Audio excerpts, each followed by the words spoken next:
Hello, my name is Richard Fennell, and in this video I'll be discussing how I have moved my Azure DevOps release process from the older graphical way of working to the new multi-stage YAML process.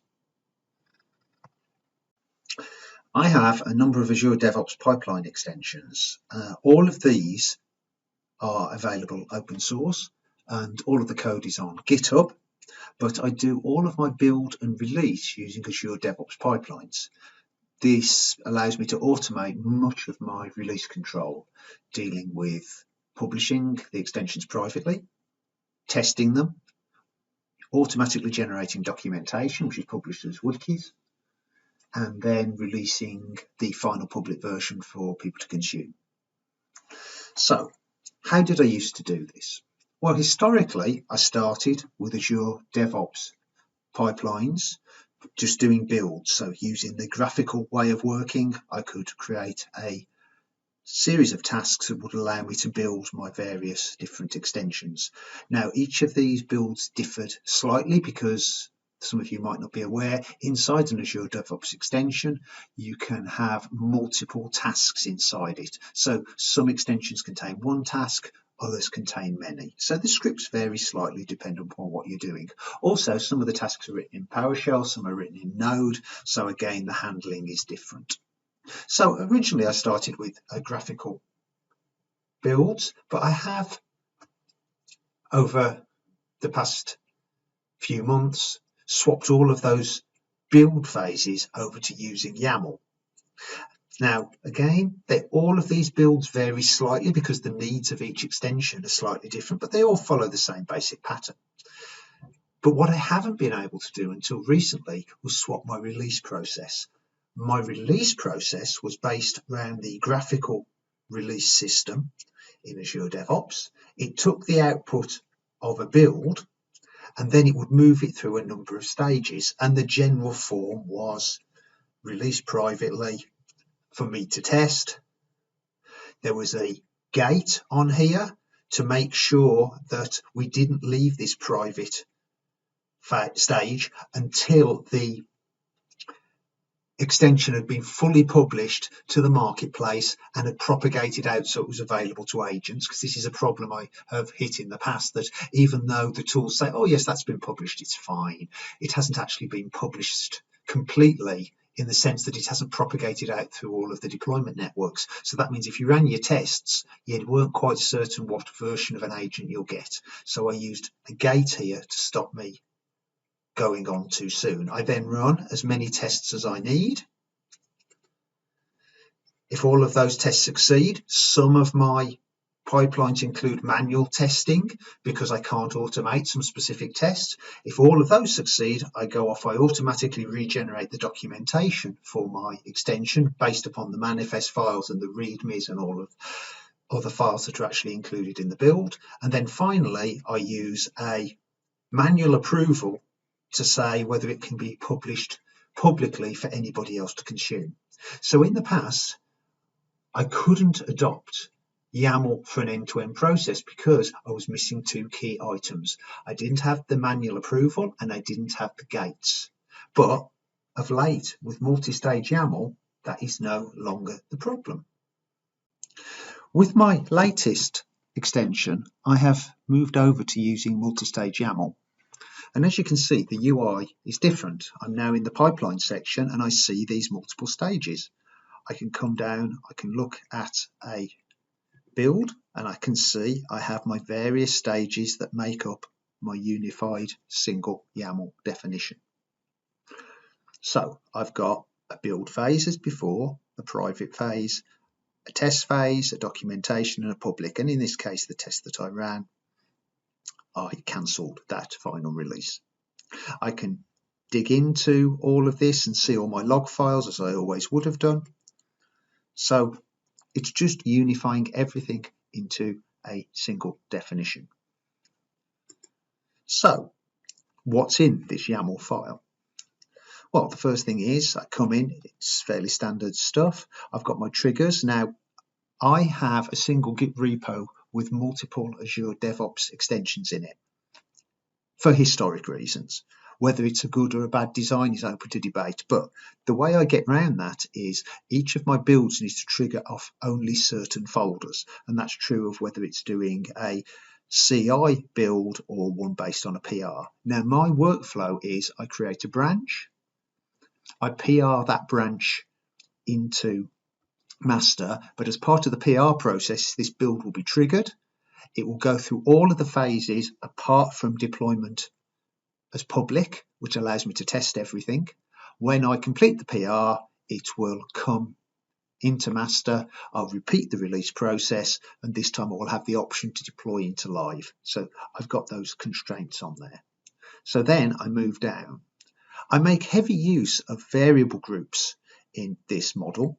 So I use these to store all of the variables. I've made every effort to make the variables that are referenced inside these YAML pipelines independent of the individual extensions. I want to get as much use out of my YAML as possible. Now, as I mentioned earlier, every build or release is subtly different how many tasks are included in the package. What are the tests I'm going to run here? So I can't get complete reuse of the YAML for this top level of pipeline, but I can make a reasonable job. I can make my life easier. So for each of my extensions, I create a variable group and I define a series of variables. Now, I find it helpful to actually put a comment in the YAML reminding me what this variable group is going to provide to this whole release process. I then come in and I start to do my build stage. My build stage is just a series of steps inside a single job that updates a manifest file for me. I then want to transpile any of my TypeScript into JavaScript to be run as Node extensions. Now, this takes a few tasks. So what I've done is I've extracted all of those into a YAML template that I include at this point.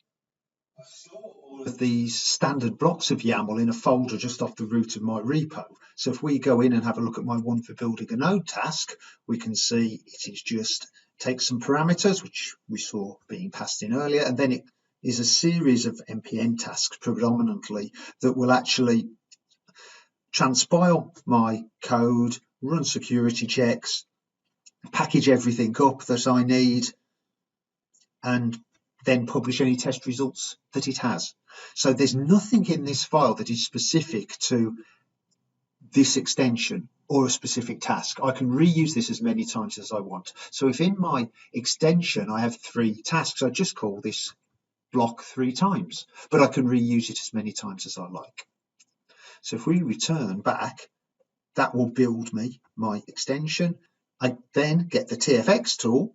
I then use that tool to package up my extension, passing in a flag to say that I want to build the package as public. So I'm building a standard VSIX package that will give me a public extension out in the marketplace. I then copy all of my files up so they're build artifacts and I publish those. So I'm going to get a VSIX package, the README, and my various manifests that I'll need later on. Now the next step is where I actually publish this extension privately. Now, again, I'm making use of a standard YAML block because publishing is something that is common to all of my pipelines. They all publish something privately and or publicly. So I want to make good reuse of that. So that works fine. I can do that. I can take it. I can pass in a few parameters. Note I pass in a flag to tell it to override the visibility on the VSIX package so that it gets published privately. So it means I don't have to build the package twice, which means that when it's published to the marketplace, it can only be seen by my own accounts, which are the ones I use for testing. Now, the difference here is previously everything else was a job with tasks in it. Here I've chosen to use a deployment, and that makes use of an environment. Now, I didn't really need to use environment for publishing my private version of my VSIX package, but it makes more sense because I want to get commonality of how I publish, irrespective of whether it's public or private. And when I publish my public version of the extension, I want to make use of features in environments to deal with approvals. So it makes good sense at this point to use an environment for my private model, even though I don't really need any of the features of it. And I'll come back to environments in a moment when I actually get to a place where I actually use a feature of it. So that's going to publish my extension. I then want to pause at this point before I go and run my tests to make sure that my extension has been published correctly and is propagated out to all the deployment networks and is available for an agent. Now, previously, I put an exit gate on my private stage, but there isn't the concept of exit gates in environments. So what I've had to do is create a special stage called test that is the one that I use for validating that my extension has been run. So if we drop over and have a look, we can see I have 3 environments. I have a private one and a public one. Now I can reuse the private and the public for all of my extensions if I wish to, because there's no real logic. It doesn't link to any specific machine. They're just used as a container for approvals. But unfortunately, I'd hope that I could have like a generic marketplace test phase, but unfortunately I can't. And let me explain why. So if I go into my marketplace extension, I could add resources to it and say that, this environment contains some Kubernetes clusters, it contains some virtual machines, but I don't need any of that functionality. I'm only using these as containers for approvals.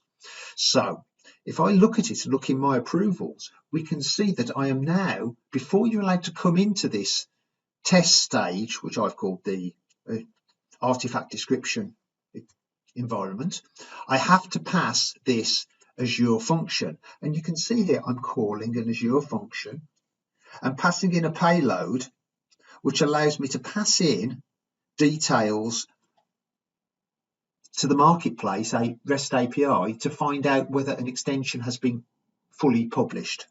And these variables are being pulled in from the control options section from a variable group, again, that stores all of the parameters. Now, this Azure function is exactly the same one that I use in my release pipeline, my UI-based release pipeline.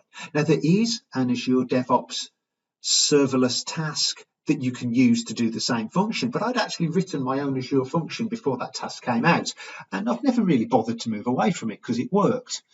And that's actually been a bit of a benefit because I can use that same technology here, because at the moment there isn't the concept of agentless server-side tasks in multi-stage YAML pipelines. So, but this gives me a valid workaround. So I can call the same Azure function, passing in values. The one problem that I have that I haven't found a way around is to pass in the GUID of the task that I need to look up to find out what current state it's in. I'd love to pull that value from the YAML release pipeline or a different variable group, but I can't. I can only reference one variable group, and that one contains all of my authentication details for my Azure function. I can get the build number, but I cannot pick up my GUID as a parameter from the YAML pipeline. My understanding is that's because at the moment the environment isn't actually running the pipeline. It's checking to see whether it's allowed to, so it hasn't got to the point where it can read any information or make use of it. If anybody knows a way around this, I'd love to know. But at the moment, what it means is each of my extensions has to have their own environment that has their own hard-coded GUID. It's a small price to pay to get all of this functionality working, and I'm sure I'll come up with a better solution at some point in the future. I just don't want to have one at the moment. So what happens is this has to evaluate and return true to make sure that I have a specific version number having been released. When that occurs, we'll be able to come into the test block and run all of the tasks that we have as part of the test.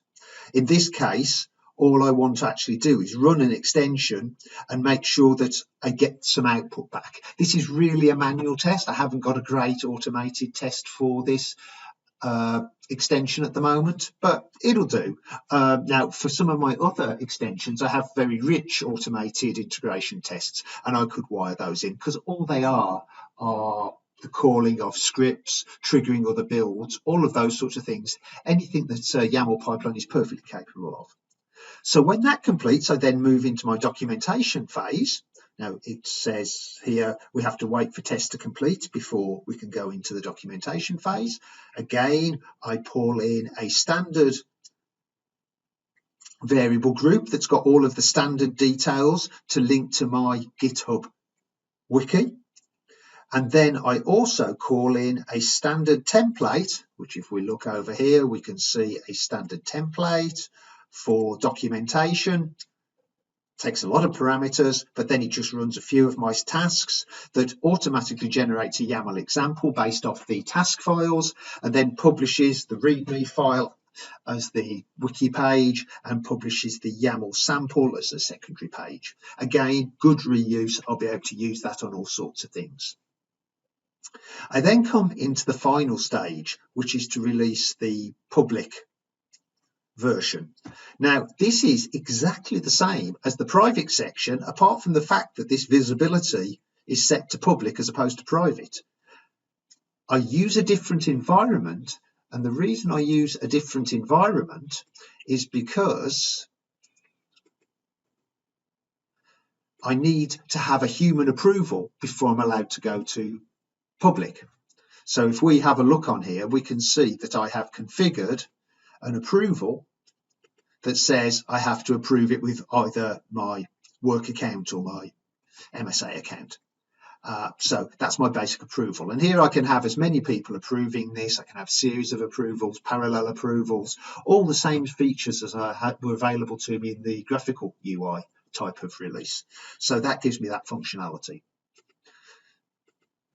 I do have a condition on here to say that unless I'm on the master branch, I cannot release the public version to the marketplace. Then after this actual deployment via the environment, I then run a few more tasks in a final job, which just tidies everything up for me. So it builds a text message and then sends a tweet advertising the fact that I've just released a new version of something. And then finally, it increments my build variables so that next time I do a build, I'll have a higher build number because it's a requirement for the Azure DevOps Marketplace that you always increment version numbers, and I just automate that process with the build. So I hope you found this video useful, and it's given you some ideas of how you can migrate your complex build release pipelines into multi-stage YAML, making use of features such as gates and approvals. For more resources to help in this, I have a blog post that details the same areas that are discussed in this video, and you can find all of my files up on my GitHub repo.